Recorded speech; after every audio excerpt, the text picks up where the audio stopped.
Hello everyone, my name is Keith, and in this video we're talking about the Osmo Action. And while this is DJI's first action camera, there are a lot of cool things you can do with it. And if you do a couple of things right, you can do really awesome things with this camera, but it is a little quirky, and if you do things not wrong, but in a different way, you might not get the results you're after. So in this video, we're gonna go over the top 10 Osmo Action tips and tricks.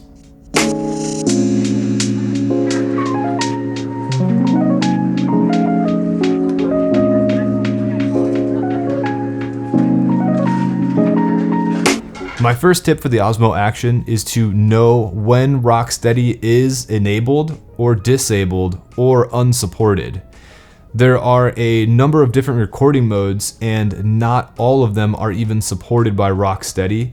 So I'll put those up on screen right now, and some of them are not as obvious, or whenever you go from 4K 16:9 to 4K 4:3, the 4:3 setting does not let you use ROCKSTEADY at all. So there's a lot of little caveats that you should know when you're filming and when you want to use ROCKSTEADY. Like if you're walking straight and you want everything to be stabilized, that is a perfect time to use ROCKSTEADY. Enabling ROCKSTEADY while your camera is mounted on something will make the thing it's mounted on move, as well as the environment around it move. But if your camera is mounted to something, usually that doesn't move, and whatever you're moving through, like kind of the background, moves. A great example of this is mounting it on your windshield of your car. You don't want your car to move because the camera is mounted directly on it and you're moving through space. But if you enable ROCKSTEADY here, your car will be moving and the background will be moving because the stabilization is trying to compensate for both of the objects, making your shot look a little distracting. My second tip for the Osmo Action is to get proper exposure. And this is nothing new with all cameras. If you're adhering by the 180-degree shutter rule, you're going to need to get a set of ND filters. And I chose the Freewell filters that are pretty durable. This video isn't sponsored by Freewell or Polar Pro, but I always use for action cameras and drones the Polar Pro filters. But for the Osmo Action, Polar Pro has a mounting system where you screw on a magnetic mount, and then all of your filters just magnetically attach to that mount. And that sounds convenient and nice on the surface, but when you think about what an action camera is designed to do, an action camera is designed to more or less take a beating. It sounds weird to say that about like this expensive camera that you're buying, but mounting something to the side of a car, I have a harness for my German Shepherd, and we took her to the park and I just mounted this camera on her back, and she was running and jumping in a lake and running in a field. So having a magnetic mount would definitely not work for that application. When Lola was running through a field, she was knocking into sticks and trees and pricker bushes and all kinds of stuff. And if one of those branches got onto the Osmo Action and took the ND filter off, I don't think I would be able to find that because I'm not always next to her. She heard me talking about her. The magnetic front ND filter definitely would not be rigid enough for Lola to be going around in the woods and knocking into branches and sticks and all kinds of stuff. So I went with the Freewell brand that would actually thread onto the front threads of the Osmo Action. And I used the ND16 polarized when we were out the other day. It was pretty sunny and they handled really well. I was nervous because the polarized versions would, the front element, you can adjust the polarization by moving the front element around, and I was nervous that water was going to get in there, and I'm sure water did get between there, but it still performs pretty well. The polarized ND16 that I was using still moves fine. It doesn't have like a grinding noise whenever you move the polarization, like meaning there's nothing stuck in between the band there.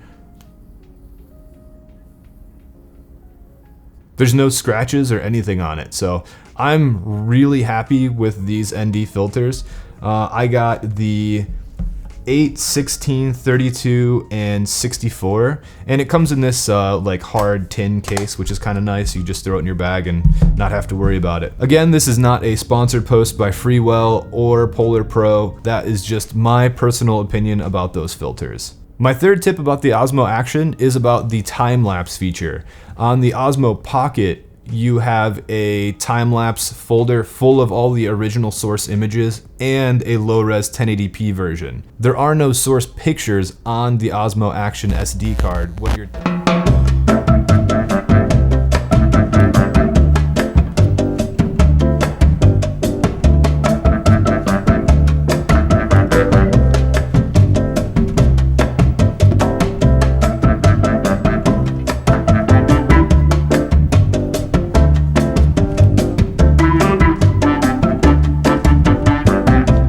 My fourth tip for the Osmo Action is to use de-warp whenever possible. De-warp fixes the wide field of view distortion that the Osmo Action gives us. If you do need a wide field of view, checking de-warp probably isn't the best option for you, because de-warp actually like crops in just a little bit. But if you don't need a extremely wide field of view that the Osmo Action gives you right out of the box, using de-warp eliminates the weird fly-off angles at the edge of the screen, and it really does give your footage a much nicer overall look, in my opinion. But if you do need that extra field of view, make sure to take de-warp off. My fifth tip for the Osmo Action is to edit your quick switch settings. I typically don't use many photos, just single photos on the Osmo Action. So removing the photo option from my quick switch settings screen really helped me maneuver and find the exact settings that I wanted to use much quicker by eliminating the options. That being said, if there are options in the quick switch menu that you don't see, you can customize it by going to your settings and selecting quick switch and either checking or unchecking the box next to the options that you want to have. I like having the timed picture option on my quick switch menu, so that was one option that I had to add to that menu. My sixth tip for the Osmo Action is to adjust your snapshot settings. What snapshot is whenever you have your Osmo Action completely off and you press the shutter button, your Osmo Action will turn on and start doing the option that is selected in your snapshot option. I have the default video option still configured on my Osmo Action, but if I don't need ROCKSTEADY, I will use the HDR option. The video settings that you last use on your video or whatever option you're in will be the settings that your camera uses when it starts up again. Just something to keep in mind. My seventh tip is to disable the voice commands. I haven't used voice commands since I set this up. However, there are certain times when you would use voice commands, and this kind of ties into another point that I'm going to say later, which is turn off all the sounds. Whenever you first get this out of the box, there are sounds for everything you can do when you're selecting different options going through the menu system. And it's just kind of annoying, for lack of a better word. So the first thing I did was shut off those sounds. However, if you are, for example, mounting this to a helmet when you're riding a motorcycle and you're using those voice commands to start and stop your Osmo Action, having those voice commands enabled along with the sounds enabled will really help you know whenever you're recording or not recording. So for everyday use, I turn those off, but there are special situations where those would be really handy. My eighth tip for the Osmo Action is something I can say about every camera I've ever used ever, and that is to turn on the grid lines and use them every chance you get. It's really easy to turn this camera around and sideways, especially if you're just using it without the housing or you don't have one of those like selfie stick holder things. So if you're just using the Osmo Action handheld, definitely pay attention to your horizon, because it's easy to move this camera around. Even with ROCKSTEADY trying to compensate the best it can, it can't compensate for something that is just too extreme for the footage to handle. So I would say just be really careful about not distorting your horizon too much with the Osmo Action or any camera. My 9th tip for the Osmo Action actually has nothing to do with the actual Osmo Action, but it has something to do with the DJI MIMO app. The DJI MIMO app makes editing your settings a lot easier than hunting through a couple of those menu systems and swiping down and pulling and going through all kinds of things just to find D-Warp or something like that. In the DJI MIMO app, all of those settings are 1 or 2 panels away, and the panels are just 1 tap away. So things aren't really hidden in the DJI MIMO app, and I just like having a bigger screen to adjust my settings, and it's just an easier experience, in my opinion, to use the DJI MIMO app. My 10th tip for the Osmo Action has to do with this front screen, and if you are using the Osmo Action with the front screen and you're done filming whatever you need and you try to flip it around again by double tapping on the screen, nothing is going to happen because that front screen is not a touch screen. Even though the screen is off on the back, you have to double tap it and then it'll flip around. Kind of caught me off guard because I thought that screen was off and I would now be able to interact with this one. Kind of weird. You also can't switch screens while you're recording. So if you're going to record some kind of selfie video and you start recording with this screen back here, you can't double tap and flip it around. You have to stop your video, turn the camera around, and now you can start recording with the front screen. So those are my top 10 Osmo Action tips and tricks.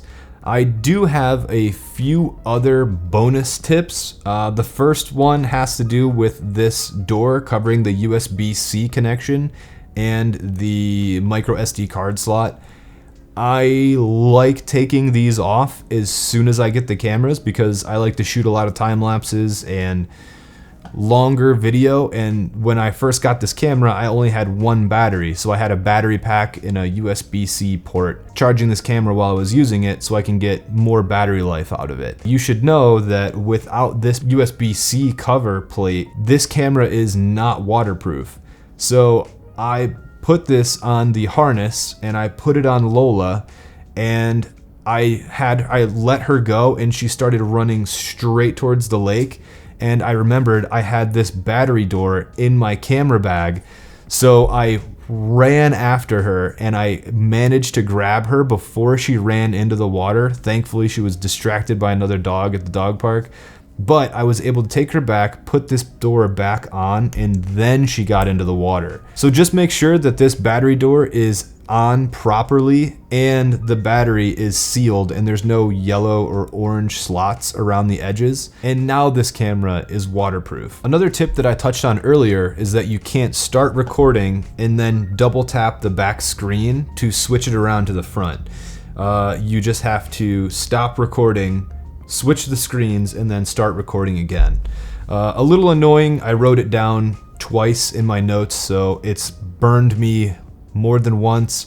It's not the end of the world because whenever you're switching the camera, it's easy to just turn it off and turn it back on again, but it's just another step while you're editing. You have to like combine those clips, and it's just kind of a minor complaint that I hope DJI addresses with a firmware update in the future. My final tip for the Osmo Action is to leave the LEDs on.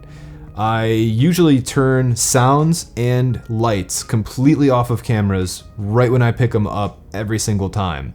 But whenever I was using this camera, since you're recording and the back screen, if you're using that, can just turn off after a minute or whatever you set it in the settings, I didn't really know if the camera was still on and recording. So I found myself turning the LED on. I typically use the option where the front LED is turned off and only the top LED is on. If you're in a dark environment, that could be casting casting red light onto something, and if you're walking past something reflective, that red could cast onto it and then go to your footage.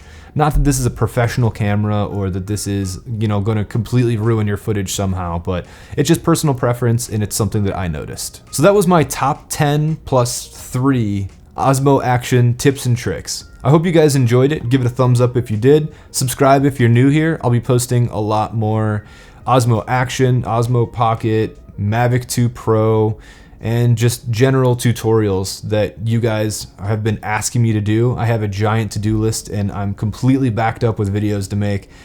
Please continue to tell me what you guys want to see. I love hearing from you guys and hearing what you guys want to see because it just pushes me harder to make more videos for you guys. So thanks for sticking around to the end, and I'll see you in the next one.